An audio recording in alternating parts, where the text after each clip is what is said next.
Shalom saudara-saudara yang dikasihi Tuhan Yesus Kristus. Kembali lagi pada hari ini kita akan mendengarkan sebuah renungan singkat. Renungan hari ini dari Ibrani pasal 13 ayat ke-16.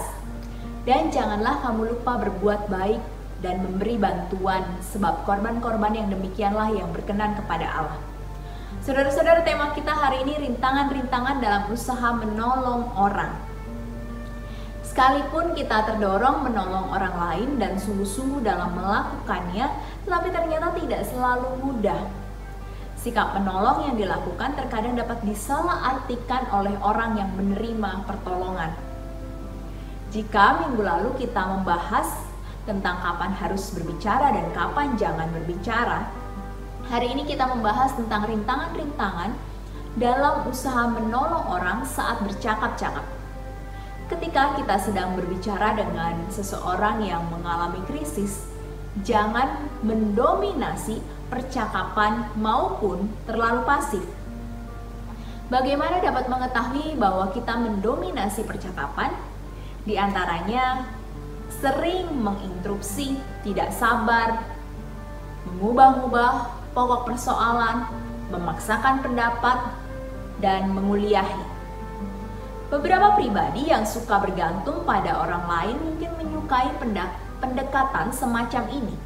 Tetapi hal ini tidak membantu mereka dalam proses pertumbuhan. Jangan terlalu banyak membebani dengan pertanyaan-pertanyaan kepada orang yang ditolong. Pertanyaan dapat diubah menjadi pernyataan yang memberikan dorongan semangat dan mendengarkan secara baik. Maka orang yang ditolong akan terbuka tentang apa yang terjadi pada dirinya. Jangan melarang ketika menangis. Menangis sebagai salah satu cara untuk mendapatkan kelegaan. Jangan memberi pujian yang tidak tulus. Pujian yang tidak tulus menunjukkan rasa tidak hormat. Bukan hanya sikap dominan yang membuat rintangan dalam percakapan ketika berupaya menolong orang lain. Sikap pasif pun juga dapat disalahartikan.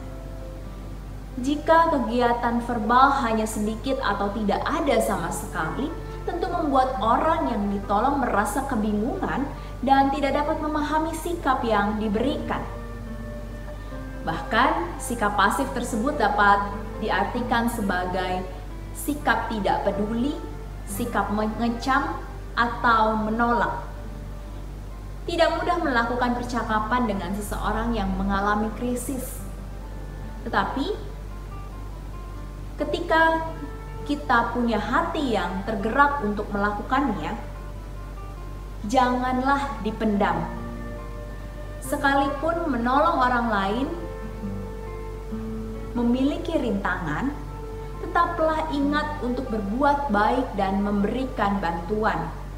Dan janganlah kamu lupa berbuat baik dan memberi bantuan, sebab korban-korban yang demikianlah yang berkenan kepada Allah. Tuhan memampukan kita untuk melakukannya. Tuhan Yesus memberkati.